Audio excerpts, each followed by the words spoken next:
Je vous laisserai activer vos caméras si vous souhaitez être vus.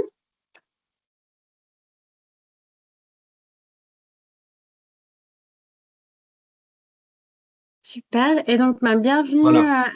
Voilà, on est tous là. Super. Bienvenue à toutes et à tous à nouveau donc à ce webinaire organisé par la Team France Export Normandie. Moi, je suis Prune Herriet. Je fais partie du service international de la CCI Normandie, qui est un des membres fondateurs de la Team France Export dans notre belle région, en même temps que l'Agence de développement de la Normandie et que Business France. Et on est très heureux aujourd'hui de pouvoir parler de pays peut-être méconnus, sur lesquels il y a qui pâtissent d'idées reçues, et avec des personnes qui les connaissent bien et qui, j'espère, vont vraiment vous inviter à les découvrir, mieux les connaître. Donc, on aura les interventions de Monsieur Jean-François Meyer, donc, qui est dirigeant de Qualifil et également élu de la CCI Porte de Normandie, et Ivan Boki-Virman, donc, qui est la directrice de Zone Business France pour ces pays. Donc, on va parler de la Pologne plus spécifiquement, mais également de la Roumanie et de la République tchèque. Donc, je vais laisser Monsieur Meyer nous parler de son expérience en Pologne. Voilà, donc je n'ai pas bonjour à tous, à toutes et à tous. Je n'ai pas de préparé de slides parce que je préfère que ce soit interactif, hein, et puis je connais bien le sujet. Donc je me présente rapidement comme vient de le faire Prune. Donc je suis au titre de la CCI, donc je suis vice-président de la Chambre de commerce et d'industrie Porte de Normandie, qui comprend l'Eure et une partie de l'Orne. Et donc, vice-président industrie, et je suis membre de la commission internationale de la CCI Normandie. Voilà, donc c'est un petit peu à ce titre aussi que j'interviens, et pour vous parler de notre implantation en Pologne que nous avons réalisée en 2020, juste avant le Covid d'ailleurs. Euh, donc, Qualifil, c'est une entreprise qui comporte environ 200-220 ETP. On est spécialisé dans la transformation du fil d'acier à destination, j'y reviendrai, principalement de l'industrie automobile, mais aussi de l'agroalimentaire. On fait des pièces en inox pour les fromageries, par exemple, et puis pour tout type d'industrie. On est donc en sous-traitance industrielle, fabrication de fils, fils de fer, hein, on pourrait dire, fil d'acier très filé, avec de multiples applications. Donc, notre chiffre d'affaires est consolidé de l'ordre de 30 millions, un petit peu moins de 30 millions, et on réalise cela à partir de 5 usines, donc 4 en France, et 2 en Normandie, 2 en Rhône-Alpes, et évidemment une en Pologne. Donc aujourd'hui, mon intervention est plus spécifiquement centrée sur la Pologne. Donc, à la demande de l'un de nos principaux clients automobiles, donc un équipementier pour lequel on fabrique c'est Forvia, il n'y a pas de raison de le cacher, Forvia qui fabrique des sièges, la division sièges automobiles, nous a demandé de fabriquer d'implanter une usine pour fabriquer des pièces pour lui, puisqu'il a 2 usines en Pologne. Donc, vous savez que lorsqu'on est sous-traitant particulier pour des gros donneurs d'ordre, euh, aujourd'hui, les marchés sont mondiaux, et il faut être implanté dans les pays où sont les productions. Voilà, sinon on n'est pas compétitif. Et c'est aussi une des façons de pouvoir prendre des parts de marché, de se développer. Donc ça, j'insiste beaucoup là-dessus. C'est un des 2 leviers aujourd'hui dans l'industrie pour pouvoir se développer. C'est l'innovation, bien sûr, et l'export, puisque les marchés sont saturés et la seule façon de pouvoir se développer, c'est de prendre des marchés là où on n'est pas présent. Donc c'était notre cas, puisque nous n'étions pas présents en Pologne. Comment avons-nous procédé? Eh bien, je dois dire qu'au départ, c'était un petit peu un casse-tête parce qu'on ne savait pas trop, on n'avait jamais fait ça. Euh, donc, c'est toujours un petit peu comme ça que se passent les choses. C'est qu'on a eu un- un facteur chance qui est intervenu et le réseau aussi fait bien les choses. Alors, on n'est pas passé par les chambres de commerce à l'étranger. Nous, on connaissait quelqu'un qui était implanté déjà au sud de Wrocław. Je crois que ça on prononce comme ça, Wrocław en français, enfin Ça s'écrit avec un L lavé, donc on prononce Wrocław. C'est dans le sud-ouest de la Pologne et c'était une société française qui fabriquait des, des produits pour l'ameublement et pour l'équipement des magasins. Je connaissais une société qui avait travaillé avec eux parce qu'ils avaient un peu de place disponible et qui avait laissé cette place pour construire un nouveau bâtiment. Donc, nous avons eu l'opportunité de pouvoir nous implanter à cet endroit-là, avec des Français, si je puis dire, enfin des Franco-Polonais, des Français très très assimilés. Et donc nous avons pu démarrer sur un petit bâtiment de, on va dire, à peine 800 mètres carrés, donc petit atelier pour pouvoir implanter quelques machines et des îlots de production pour démarrer le marché, pour démarrer les nouveaux marchés polonais pour Forvia. Donc ça s'est fait en 2020. Comment est-ce qu'on a procédé? Ben, on a recruté un responsable d'usine. On a eu la chance de pouvoir recruter un franco-polonais, euh, Gadzar, Arts et Métiers. Allez, Et il y a quelqu'un qui n'a salut. pas coupé son micro. Ouais, Je sais pas si Prune, tu peux couper les micros. Voilà, donc j'insiste sur ce facteur qui est un facteur clé, c'est-à-dire lorsqu'on est une entreprise qui n'est pas très importante, une PMI, même une petite ETI, lorsqu'on n'est pas implanté à l'étranger, ce qu'il faut, ce sont des relais. Donc nous, le relais, c'est souvent le responsable de la filiale. Voilà, donc on a commencé par ça. On a eu la chance de trouver un franco-polonais assez jeune qui a tout pris en main dès le départ. Donc, toute la partie administrative, par contre, la partie juridique et administrative, il y a deux principaux cabinets dont le premier, j'ai oublié le nom, et nous, on travaille avec Exco. L'autre, c'est une filiale de la caisse du Crédit Agricole, je crois. Mais je pense que Ivan vous en parlera, peut-être qu'elle les connaît. Doivent être à Varsovie, je pense. Pardon? Oui, oui. Oui. Exco, oui, fait partie des référencés Team France Export. Voilà, donc Mm. on travaille avec eux, ce sont des gens qui nous accompagnent et qui font, bon, qui prennent en charge en fait toute la partie à la fois sociale, donc les bulletins de salaire, tout ce qui est relatif à la législation sociale et les droits du travail, et puis la partie comptable bien entendu, et la partie juridique, c'est-à-dire là nous on clôture au 30 juin, vous voyez, on est en train j'ai reçu hier soir un mail pour valider les comptes, et tout ça se fait bien sûr par voie électronique, donc ça se fait à partir de la France sans aucun problème. Ensuite, nous, on a eu, malheureusement, comme je vous le disais tout à l'heure, la malchance, si je puis dire, de démarrer notre activité juste avant le Covid, enfin, d'ouvrir la filiale juste avant le Covid. Donc, on a payé un loyer pendant un an, voire un peu plus. En tout cas, tous les projets ont été reportés. Les projets dans l'automobile avec le Covid, enfin, avec tout ce qui s'en est suivi, puis avec les évolutions de la législation et du marché automobile, il y a eu beaucoup de retard sur les projets. Nous, c'est les pièces, les sièges pour lesquels on fabrique les pièces sont destinés à Mercedes, enfin Daimler-Benz et puis BMW. Donc, les projets ont été changés. On cha- voilà, la dimension des projets a évolué, et ce qui fait que nous, on a démarré avec beaucoup de retard, 18 ou 20 mois. Donc, il faut avoir quand même les reins solides, hein, évidemment, puisque je pense que nous, on a dû mettre un peu plus de 500 000 euros de fonds de roulement au départ. Voilà, en compte courant pour pouvoir payer les machines, pour pouvoir payer le personnel, la formation du personnel et les loyers pendant tout ce temps-là. Donc aujourd'hui, on fait un petit peu plus de 2,5 millions de chiffre d'affaires. On a un business plan qui doit arriver vers 3,5. On a des nouveaux projets qui démarrent, puisqu'on est implanté là-bas. Alors, sur la partie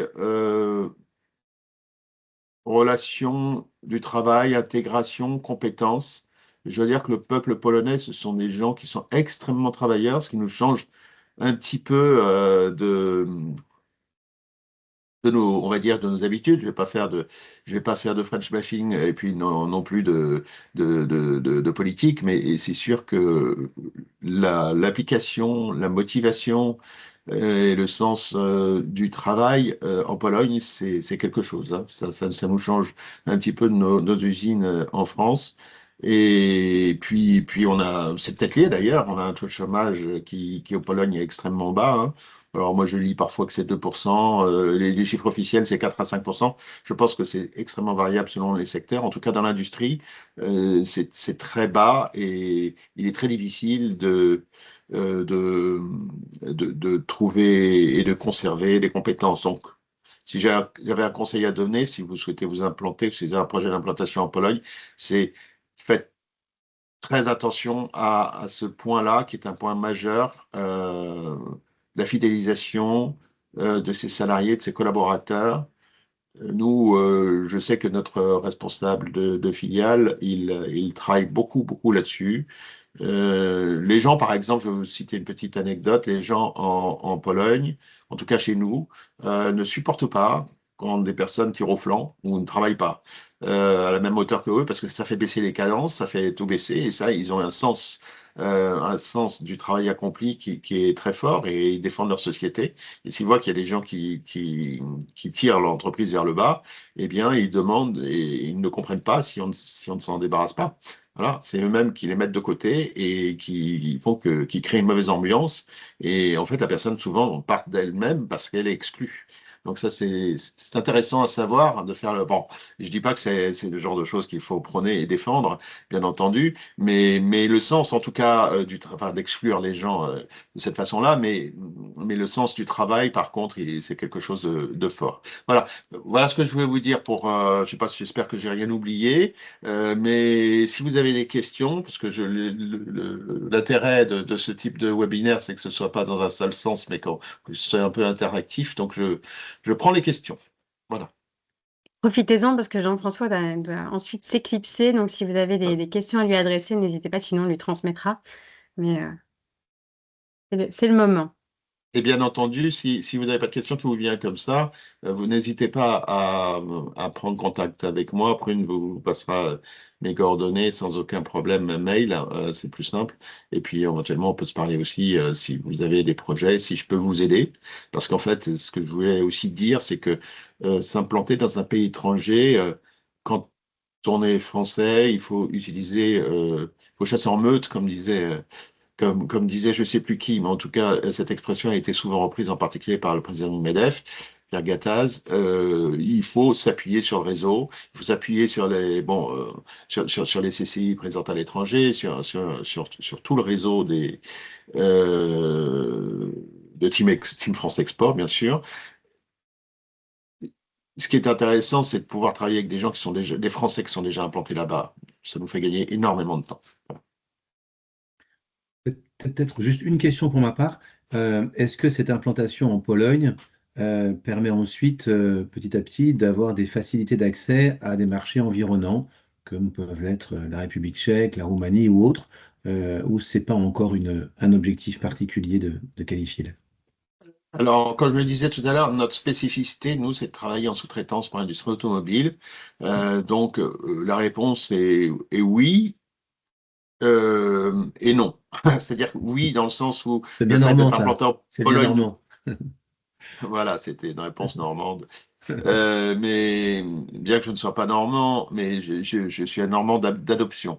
Donc, en fait, nous, ça nous permet effectivement de toucher des marchés de nos clients, on va dire tier one, c'est-à-dire équipementiers ou même parfois même d'ailleurs des constructeurs, parce qu'on travaille aussi avec les constructeurs, Stellantis. Notre implantation, notre footprint, si vous voulez, nous permet de pouvoir obtenir des marchés qu'on n'aurait pas obtenus si on n'avait pas été là, y compris sur des pays limitrophes comme la Hongrie où il y a beaucoup d'équipementiers, ou la Slovaquie, par exemple, où il y a beaucoup d'équipementiers, et même la Roumanie. Voilà, même si on est un peu déporté. Alors après, si on veut vraiment développer beaucoup de business, comme je le disais tout à l'heure, il faut une usine à proximité de nos clients. Donc si aujourd'hui j'avais un business à développer dans l'automobile en Roumanie, il faudrait que j'implante une usine en Roumanie.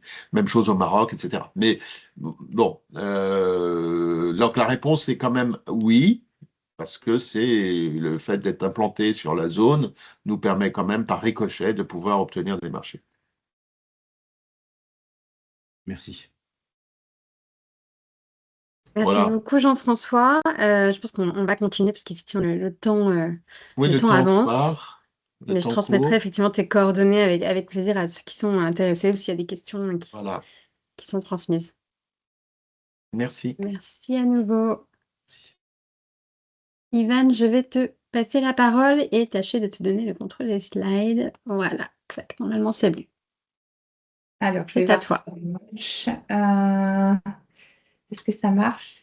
Hmm, pas certaine. Ah oui, ça marche. OK. Alors, je, je vais y arriver. OK, c'est peut-être finalement dangereux de me donner le contrôle des slides, je ne sais pas. Alors, j'avoue que j'ai un peu de mal à les faire diffuser, les diffuser. Vas-y, doucement, là, c'est bon là.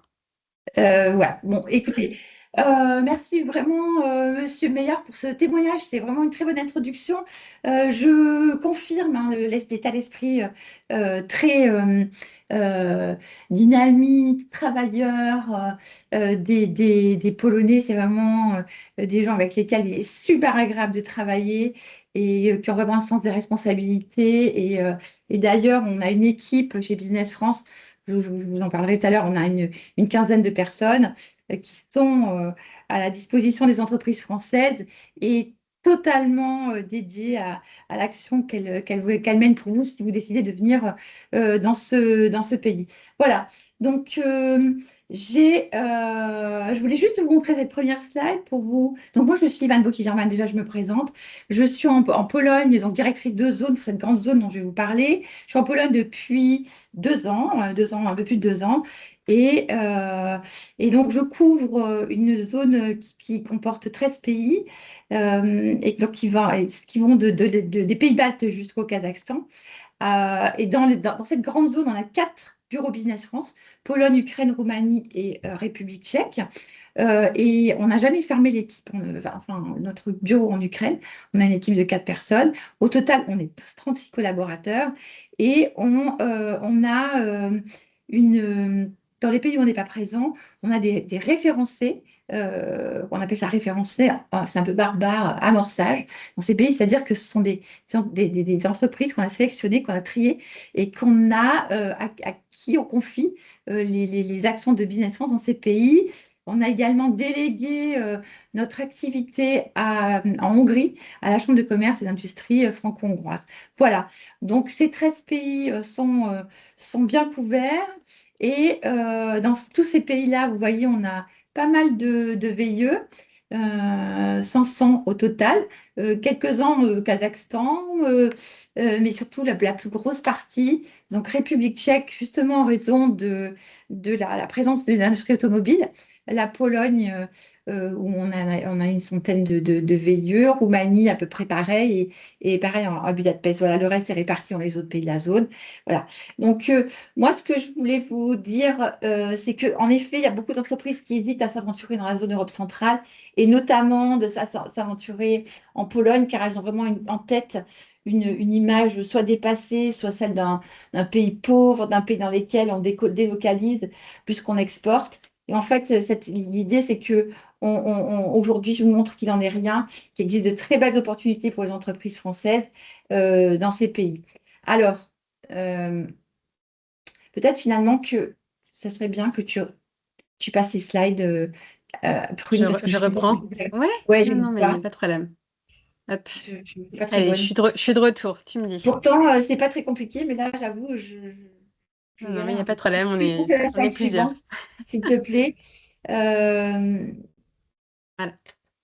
voilà. Et ça, je parlais de l'image. Alors, je caricature un peu, hein.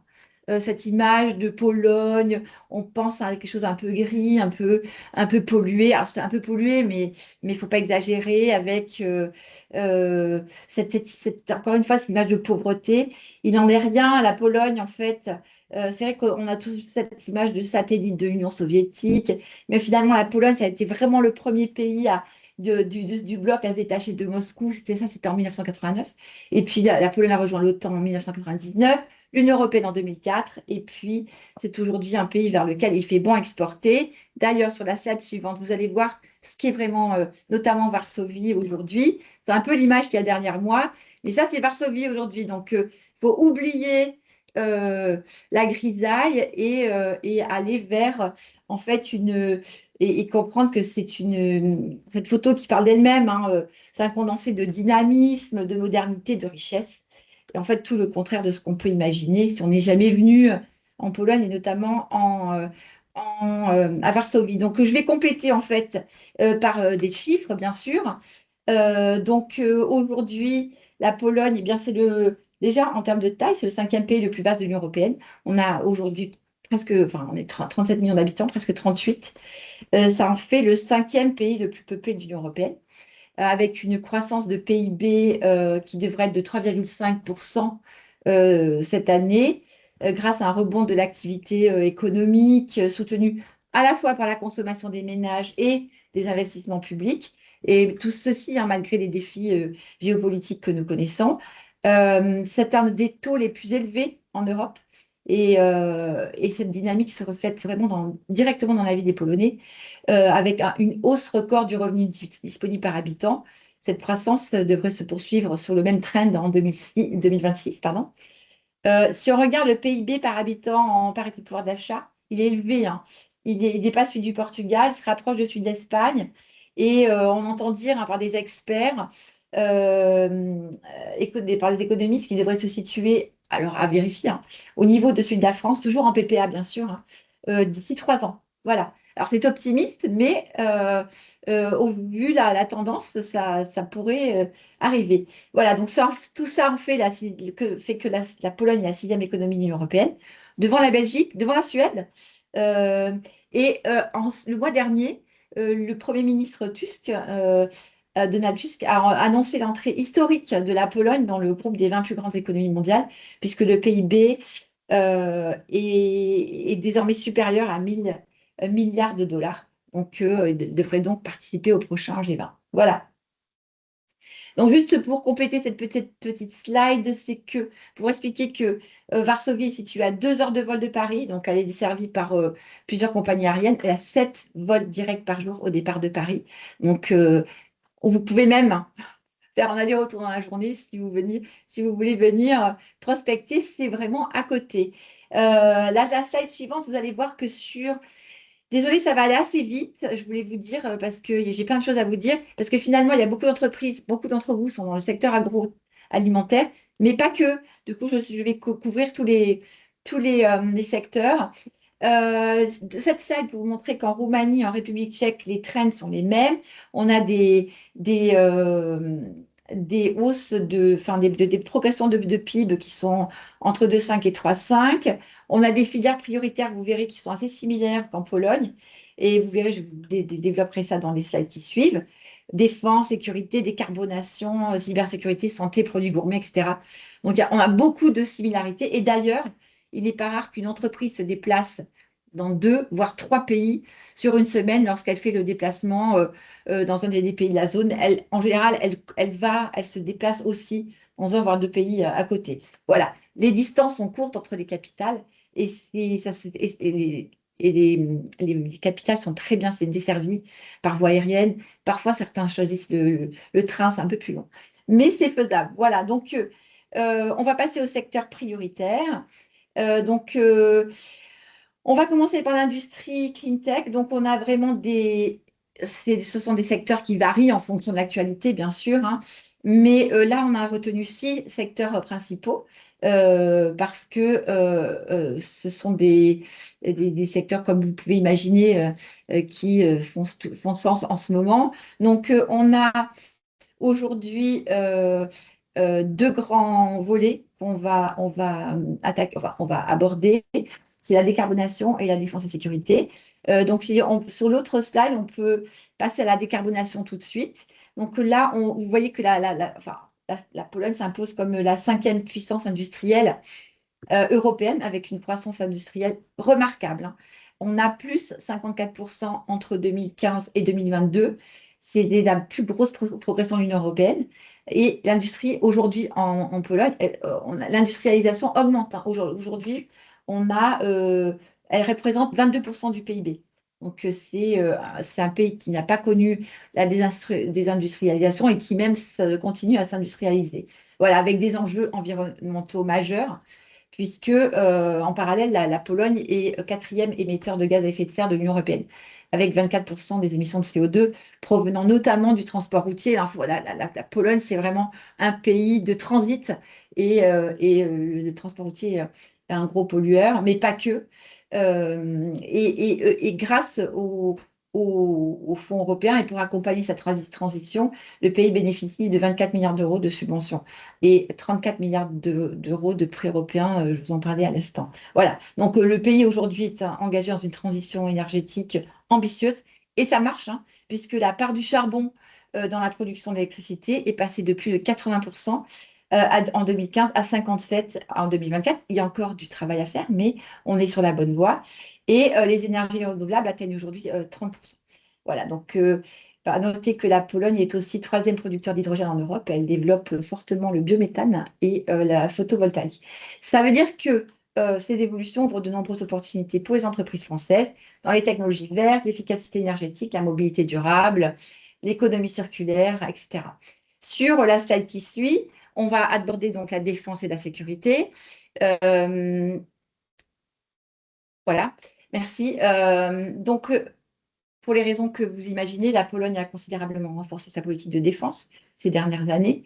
Et elle a par exemple lancé, je vous mets quelques exemples hein, sur cette slide, mais le bouclier Est pour protéger toute la frontière orientale du pays, avec un budget de 2,4 milliards d'euros qui court jusqu'en 2028. On a également le programme gouvernement cybersécurisé qui vise à moderniser tous les systèmes informatiques publics et à lutter contre les cybermenaces en forte hausse. Vous imaginez les raisons pour lesquelles ils sont en forte hausse. Euh, Juste un petit chiffre, en 2024, plus de 100 000 incidents à risque ont été traités par les pouvoirs publics en Pologne. Donc, c'est presque une hausse de 30% par rapport à l'année précédente. On a et tout le monde est ciblé. C'est pas simplement les administrations, mais ce sont les grandes entreprises. Enfin, toutes les strates sociales sont ciblées par ces incidents informatiques. Donc, vraiment, les priorités du pays sont sur ont engendré la création de ce programme. Il y a également des priorités stratégiques qui incluent le développement des forces terrestres, aériennes, maritimes, cyberspatiales et spatiales, et également dans la production de munitions. Donc, vous voyez que dans ce secteur, on a d'importants débouchés qui se présentent. Et aussi, comme dans le secteur précédent, la filière précédente on a abordée. Et on a d'ailleurs pu, dans le secteur de la défense, notamment, le mois dernier, il y avait un salon qui se déroule chaque année dans le secteur de la défense qui s'appelle MSPO. Et on s'est rendu compte qu'il y avait une présence grandissante d'entreprises françaises du secteur. C'est le troisième plus important salon européen dans le secteur de la défense. Le J4 a participé avec pas mal d'entreprises cette année qui s'intéressent à nouveau à la Pologne après l'avoir mise un peu de côté ces dernières années. Donc on est assez content de voir que les entreprises françaises reviennent sur ce secteur. Donc la slide qui suit, vous allez voir dans la programmation, on va aborder ce qu'on va faire l'année prochaine dans la zone. Donc on a du spatial. On aura également des French Low Carbon Days qui pourraient se transformer. On est en train de réfléchir en peut-être une mission dans le secteur du chauffage urbain et en fait, des équipements liés à la réduction des émissions dans le chauffage urbain. Les French Security Days qu'on a organisé cette année, qu'on réorganise l'année prochaine sur le fameux salon dont je viens de vous parler de MSPO. Un événement, le French Crisis Management Day, ça c'est un événement qu'on a lancé, c'est une nouveauté, on va tester. C'est un événement qui a trait au survivalisme en fait. En fait, les produits euh, qui sont liées à la manière dont survivre après, alors c'est un peu sinistre, hein, mais, pardon, mais c'est important, on en parle beaucoup aujourd'hui, après une crise, soit une catastrophe naturelle ou une catastrophe chimique, etc. Donc on organise ça l'année prochaine. Et puis un salon qui s'appelle Rebuild Ukraine, qu'on ne peut pas organiser en Ukraine et qu'on organise en Pologne chaque année depuis maintenant 3 ans. Voilà ce que je voulais vous dire sur le secteur de l'industrie et les clean tech. On passe à l'agrotech. Je sais que ça va peut-être intéresser un peu plus d'entreprises qui sont présentes aujourd'hui. Donc, on a 4 grands secteurs qui sont mis en avant dans cette filière, avec un focus particulier sur les produits alimentaires, vins spiritueux, agriculture. Donc, si on passe sur la salle suivante, on va commencer par l'agriculture, avec, vous voyez, la Pologne qui, mais vous le savez sûrement, qui occupe une position de leader dans les produits, dans plusieurs filières agricoles. Elle est par exemple le premier producteur de volailles et de pommes en Europe. Elle est le troisième producteur de céréales et de lait. Et elle se distingue également dans d'autres productions majeures. Donc aujourd'hui, l'agriculture en Pologne, c'est 3,3% de PIB du pays. Et c'est un secteur qui s'est profondément modernisé au cours des 20 dernières années grâce à de gros investissements et souvent, en effet, soutenu par des subventions européennes. Et à ce titre, la Pologne est le 5e bénéficiaire de subventions européennes agricoles. Voilà. Aujourd'hui, donc, on a quand même des défis, hein, vous voyez, la liste est longue. La lutte contre la hausse des coûts de production, le manque de main-d'œuvre, on en parlait tout à l'heure. Je ne sais pas si vous étiez là avant qu'on commence un peu, mais on a échangé justement le manque de main-d'œuvre en partie en raison de la guerre en Ukraine, où en fait on avait beaucoup d'ouvriers ukrainiens qui ont quitté la Pologne, qui sont allés sur le front, et on est un peu en manque d'ouvriers dans ce secteur-là. On a également plus une baisse de la natalité depuis plusieurs années déjà. Voilà, la nécessité d'automatiser le process de production, la gestion de la sécheresse, c'est nouveau, mais le pays a connu de grandes sécheresses l'année et les années précédentes. Et puis, beaucoup de recherche de solutions bio, modernes, etc. Le bien-être animal également, c'est un sujet qui devient une priorité. Voilà, donc c'est un secteur qui est en pleine transformation, qui offre de nombreuses opportunités pour les entreprises françaises, notamment des entreprises qui sont innovantes, qui ont des technologies qui peuvent améliorer la production, le développement durable, etc. Donc, sur la slide qui suit, on va parler des produits alimentaires et des possibilités qui se présentent pour les entreprises françaises. Peut-être quelques chiffres d'abord sur la place de la France, qui se classe 8e parmi les principaux fournisseurs de produits alimentaires en Pologne, avec une progression notable, comme vous pouvez le voir sur cette slide, des importations de produits alimentaires comme la charcuterie, les produits laitiers, les produits de la mer, les produits d'épicerie, les boissons sans alcool. Et tous ces secteurs affichent des croissances à 2 chiffres, et ce qui montre vraiment un intérêt et pour des produits et une diversification des habitudes de consommation des Polonais. Aujourd'hui, on a affaire à des consommateurs qui sont très avides de nouveautés. On voit fleurir dans tout le pays des cafés à la française et on a des consommateurs urbains qui aiment l'expérience premium, etc. Et ça, tout ça a fait que le marché se premiumise. Et puis, on a également de beaux potentiels qui se présentent dans les enseignes de hard discount en parallèle, avec la présence de marques connues, hein, Lidl ou Aldi, qui dominent la grande distribution aujourd'hui en Pologne, et avec des parts de marché élevées pour les MDD. Donc, on a jusqu'à 60% de parts de marché des MDD en Pologne. Et un secteur HoReCa qui connaît également une belle dynamique. L'e-commerce alimentaire qui progresse fortement aussi. Le bio, qui est en très très forte croissance, je le disais. Et puis également une attention qui est portée à la consommation durable.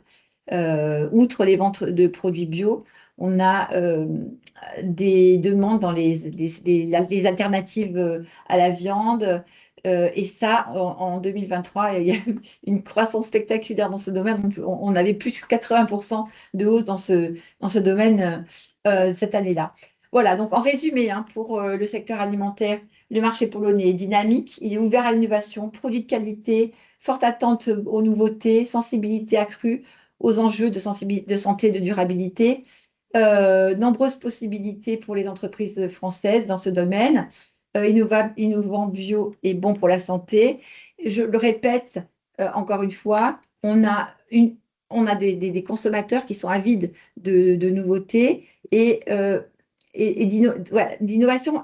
Il faut bien comprendre qu'on ne peut pas exporter si on veut exporter dans ces pays, et que ce soit pour l'alimentaire ou les autres secteurs, il faut absolument montrer quelque chose d'innovant ou de bon pour la santé, etc., ou de différent. Parce que le marché n'est pas saturé, et ça c'est très important de savoir, mais les consommateurs sont exigeants. On ne peut pas venir avec un vieux, entre guillemets, une vieille innovation en pensant que ça ira bien pour la Pologne, parce que c'est un pays un pays de l'Est, entre guillemets, comme certains peuvent imaginer. Voilà, on passe enfin, on finit pour l'agriculture sur le secteur des vins et spiritueux. Pleine évolution également. La France est le deuxième fournisseur, vous voyez, de vins et spiritueux en Pologne en valeur, avec le Bordeaux comme première région exportatrice. Et alors que les produits français sont déjà bien reconnus, bien appréciés dans le secteur du vin, et ça facilite en fait l'entrée de nouveaux acteurs ou de nouvelles références, car encore une fois, le marché des vins et spiritueux n'est pas saturé en Pologne. Voilà, forte croissance des importations, hein. On voit que les spiritueux, notamment, c'est eux qui ont progressé le plus en 2024, avec 17% de hausse. Et puis, euh, une demande dans les vins spiritueux de produits de qualité, hein. Encore une fois, aussi des nouveautés très appréciées. On observe là aussi une premiumisation du marché, avec une montée en gamme au niveau de la consommation de spiritueux.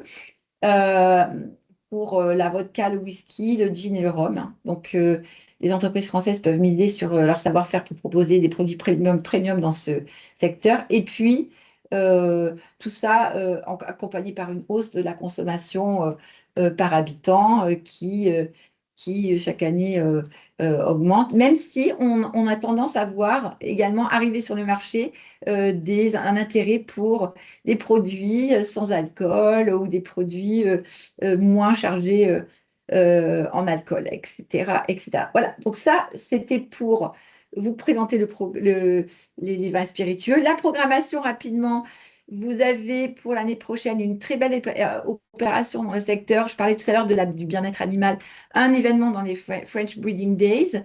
On aura une masterclass dans les vins, un test in France, comme vous connaissez sûrement, si certains d'entre vous produisent du vin, dans la présentation de produits de vins spiritueux, et un French Food Experience, qui est un très bel événement qu'on organise pour la troisième fois cette année, et qui est en fait une présentation de produits dans un cadre absolument magnifique. On loue chaque année une villa euh, un peu d'époque, mais très bien rénovée, dans un quartier, dans un grand jardin au milieu de Varsovie. Et on présente donc les produits avec un chef franco-polonais qui les transforme, qui les présente et qui explique les ingrédients qu'il a utilisés et qui fait déguster, etc. Et ça a un succès fou. Cette année, on avait une douzaine d'entreprises, et je pense que l'année prochaine, on en aura plus, parce que c'est vraiment une formule qui marche. Et par ce biais-là, donc on invite journalistes, mais aussi, bien sûr, importateurs, distributeurs. Et par ce biais-là, on arrive à vendre. Là, on a deux entreprises qui ont trouvé un distributeur cette année pour la Pologne. Voilà.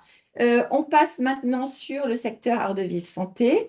Donc, on a pour tout ce qui est la slide suivante, la santé, eh bien, vous avez un secteur qui est en pleine évolution également. Vous allez vous n'allez pas me dire qu'elle raconte toujours la même chose à chaque slide, mais c'est vrai, le secteur est en pleine évolution aussi, avec dynamique positive, aussi des défis à relever. Vous les voyez sur cette slide, mais parce que on a affaire en fait à un système de santé qui reste très centralisé assez financés par des fonds publics et malheureusement avec une part des dépenses qui sont inférieures de santé qui sont inférieures à la moyenne européenne. Donc on a un secteur privé qui joue un rôle croissant en proposant des innovations, télémédecine, des cliniques spécialisées, etc. Et on sent que de plus en plus de Polonais se tournent vers des établissements privés pour leurs soins spécialisés ou des diagnostics rapides. Voilà. Malheureusement, la prévention reste peu développée par rapport à la moyenne de l'Union européenne. Et on a malheureusement des campagnes moins fréquentes pour les diagnostics, des campagnes de dépistage. Et puis, une part de la prévention dans les dépenses de santé qui varie, mais qui est vraiment en dessous de l'Union européenne. Donc, on a malheureusement donc des taux de dépistage de cancer et des maladies cardiovasculaires qui sont encore trop bas. Donc, on a des débouchés dans ce secteur qui se présentent pour les entreprises françaises. Dans le secteur des dispositifs médicaux, qui dépend fortement des importations, on a aujourd'hui 80% des dispositifs médicaux qu'on trouve sur le marché qui sont importés. Voilà. Rapidement sur la slide qui suit, on a des besoins qui se présentent, donc je le disais, pour les entreprises françaises, pour combler justement les retards dont je parlais, dans la modernisation des infrastructures hospitalières, l'accès aux soins pour tous. Donc, on a évidemment, je le disais, dans la prévention, dans le dépistage, qui sont vraiment des domaines à renforcer. Et puis, un besoin de solutions innovantes en oncologie, en cardiologie. Et je parlais tout à l'heure de la Silver Echo, ceux qui étaient là en début d'intervention, où on a donc un vieillissement de la population qui va présenter qui va forcément nécessiter des nouveaux dispositifs. Et là, il y a des opportunités qui se présentent aux entreprises françaises spécialisées dans ce secteur. Et puis, des services et infrastructures adaptés aux personnes âgées, des solutions visant à améliorer la prévention, la prise en charge et la qualité de vie des seniors, etc. Donc, voilà, tous ces trois grands secteurs sont à, à- à étudier. Un marché des cosmétiques sans transition qui est en plein boom, alors dynamique exceptionnelle, puisque entre 2014 et 2023, on a plus de 75% de hausse de croissance du marché. La dynamique se poursuit, alors pas 75%, mais on a une hausse entre 2023 et 2024 de 6%. Et aujourd'hui, on a un marché qui atteint à peu près plus de 8 milliards d'euros. Et la France est le deuxième fournisseur de cosmétiques du pays. Avec là aussi une forte tendance à premiumisation. Donc, on a des ventes de produits de beauté et de soins personnels haut de gamme qui ont progressé de près de 10% entre 2023 et 2024. Et les ventes de parfums haut de gamme, je le répète chaque fois que je vois des entreprises dans ce secteur, mais on a beaucoup d'entreprises. Excusez-moi, je bois un petit peu. Je vais trop vite, je m'étouffe. J'ai tellement de trucs à vous dire. Voilà. Donc, des entreprises dans ce secteur qui sont des boutiques en fait de parfums haut de gamme qui sont exceptionnelles et qui sont présentes dans tout le pays. Voilà, donc d'ici 2029, on attend à peu près une hausse des cosmétiques et des parfums de luxe d'à peu près 30%. Donc, secteur très dynamique. On a également, vous voyez des chiffres, plus de 700 hôtels et spas qui sont recensés dans le pays et des ouvertures d'instituts de beauté qui ne cessent d'augmenter. Hein.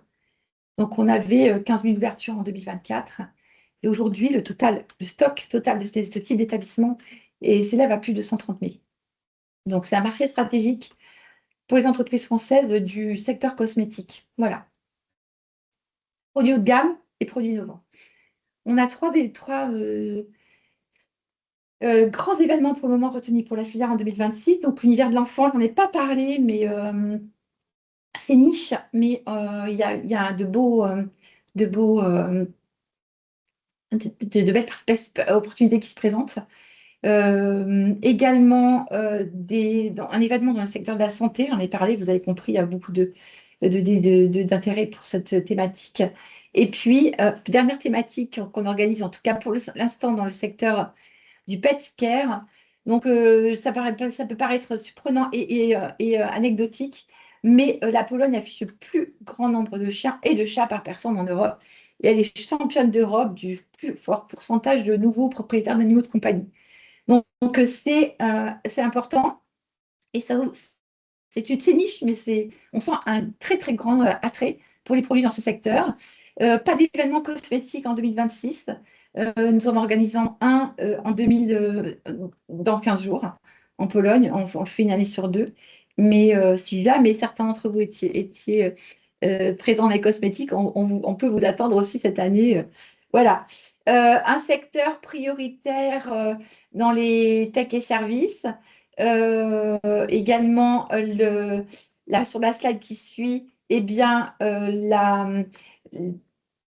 un peu tous les services, tous les secteurs sont concernés.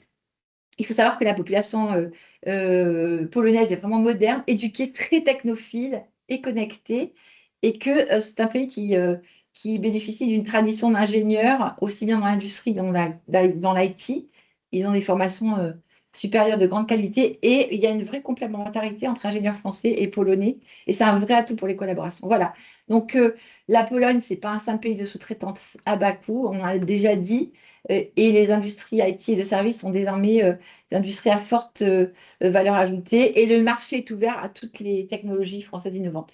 Euh, on a parlé de la cybersécurité tout à l'heure, je ne vais pas revenir là-dessus, mais c'est important parce que on a des besoins énormes dans ce secteur.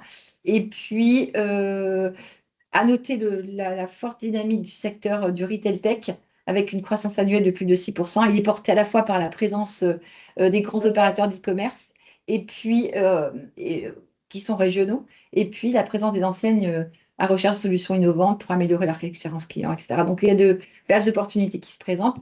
La fintech également, hein, dans tout ce qui est insurtech, gestion du patrimoine, etc. Et puis, les techniques vraiment recherchées aujourd'hui sont dans le cloud, la cybersécurité, biométrie, intelligence artificielle, je vais vite, télécom, IoT. Voilà. Et on a un hub de talents. Aujourd'hui, vous voyez plus de 400 000 talents informatiques en Pologne.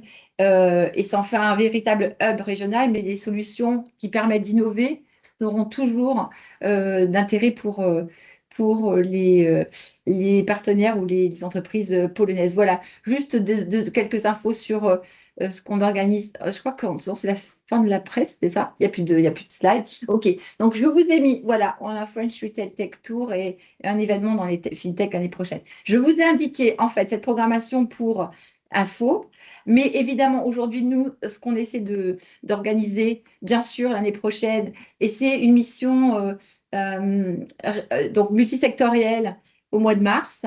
L'intérêt, c'est d'avoir des entreprises de la même région qui se connaissent ou pas, d'ailleurs, et à plusieurs de venir prospecter le marché polonais, et avec potentiellement une extension sur un des pays dont je vous ai parlé, soit la Roumanie, soit la République tchèque, 1 heure d'avion de chaque côté, ça va très vite.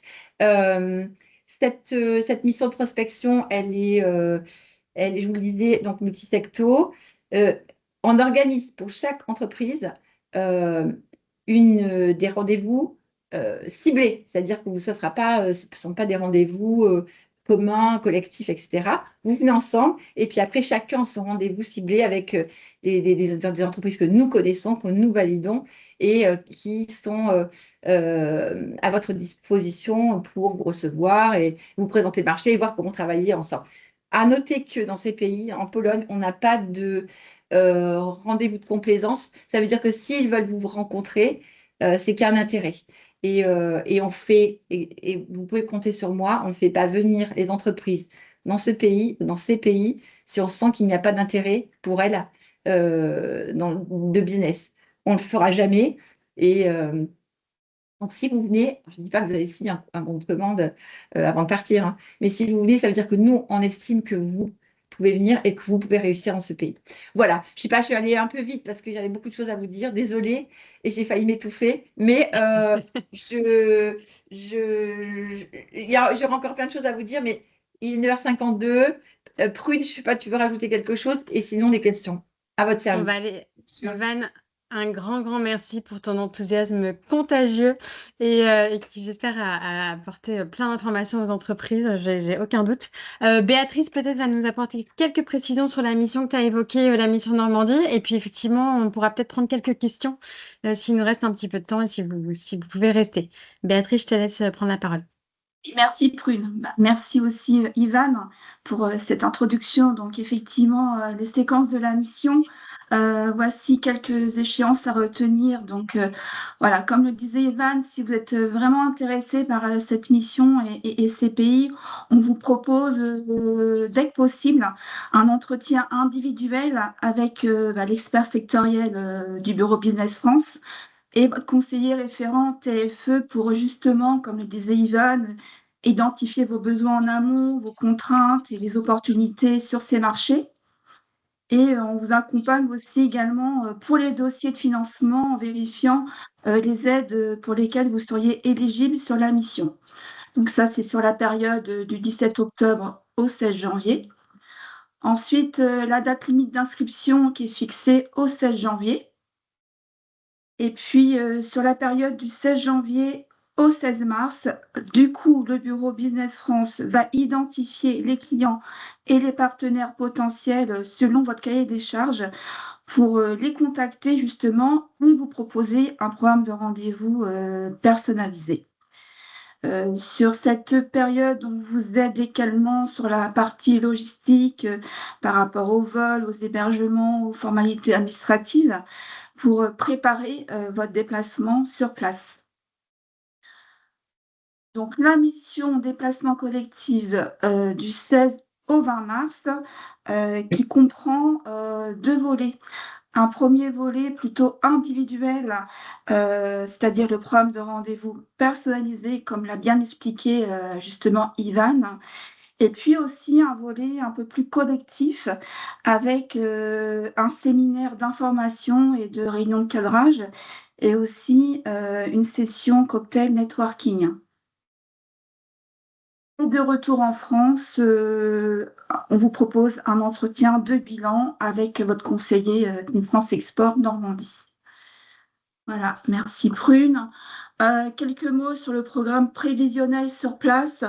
Le 16 mars, le lundi 16 mars, une arrivée prévue le matin en Pologne. L'après-midi, un séminaire collectif d'accueil et de cadrage avec l'équipe d'Ivan. Et puis le lancement du programme de rendez-vous B2B l'après-midi, soirée libre. Le mardi 17 mars, programme de rendez-vous B2B dans la journée. Et dans la soirée, on vous propose de participer à un cocktail de networking avec la délégation Normandie, le bureau Business France et puis également les acteurs de l'écosystème local. Le mercredi 18 mars, dans la journée, la suite du programme de rendez-vous B2B. Et en soirée, en Pologne, donc c'est la fin du programme de rendez-vous. Donc soit retour en France, soit départ vers un second pays au choix, République tchèque ou Roumanie. Le jeudi 19 mars, le matin, séminaire d'accueil, réunion de cadrage avec l'équipe d'Ivan. Et l'après-midi, donc commencement du programme de rendez-vous B2B, donc sur le deuxième pays. Soirée libre. Et le vendredi 20 mars, dans la journée, programme de rendez-vous B2B. Et en soirée, donc retour en France. Alors, le budget pour la Pologne. Donc, en fait, au niveau du contenu de la prestation, ciblage plus organisation d'un programme de rendez-vous B2B personnalisé et également 2 séquences collectives, c'est-à-dire le séminaire d'accueil et le cocktail networking. Donc 4 675 € par entreprise. Voilà. Et en option sur l'un des 2 autres pays, également le ciblage et organisation du programme de rendez-vous sur mesure, plus une séquence collective, c'est-à-dire le séminaire d'accueil, à savoir par pays, par entreprise, 1 700 € hors taxe. Également, en option pour la Pologne, on vous propose un volet communication comprenant un post LinkedIn en amont annonçant la venue de l'entreprise, un post LinkedIn pendant la mission dans le pays et la création d'une vidéo sur place en anglais, et un post LinkedIn au retour de la mission. Donc, c'est une option qui s'élève à 850 € par entreprise et 150 € par personne pour un participant supplémentaire à la mission collective. Voilà, et puis pour conclure, les aides financières qui sont mobilisables sous réserve d'éligibilité. Donc, le dispositif Impulsion Export mis en place par la région Normandie, vous pourriez bénéficier effectivement d'un taux de prise en charge pouvant aller jusqu'à 50% des frais éligibles, tels que le coût de notre mission CCI Normandie, les frais logistiques, hôtel, hébergement, les frais de traduction de plaquettes éventuellement ou d'interprétariat. Et puis également l'assurance prospection de la BPI France qui couvre à hauteur de 65% des dépenses engagées dans le cadre d'une prospection à l'export. Voilà, donc j'essaie d'aller vite pour laisser la place éventuellement aux questions, s'il y en a. Merci beaucoup, Béatrice. N'hésitez pas, il reste quelques minutes, effectivement. Si vous avez des questions, c'est le moment où, bien évidemment, après, Je peux mettre mon adresse mail, si vous voulez, comme ça, ceux qui veulent me ouais, dans la poser des conversation. questions. Ok, je l'envoie tout de suite. Comme ça, je suis à votre disposition. Merci beaucoup encore, Ivan, et à tous les participants d'aujourd'hui. S'il n'y a pas de questions, effectivement, je vous inviterai à prendre la tâche avec votre conseiller international et effectivement le Bureau Business France pour vraiment prendre le temps de faire le point individuel sur votre situation et vos ambitions dans ces pays. Et on espère à très vite, donc avec la Team France Export Normandie. Merci. Merci Au beaucoup à revoir. tous. Au revoir. Merci. Au revoir.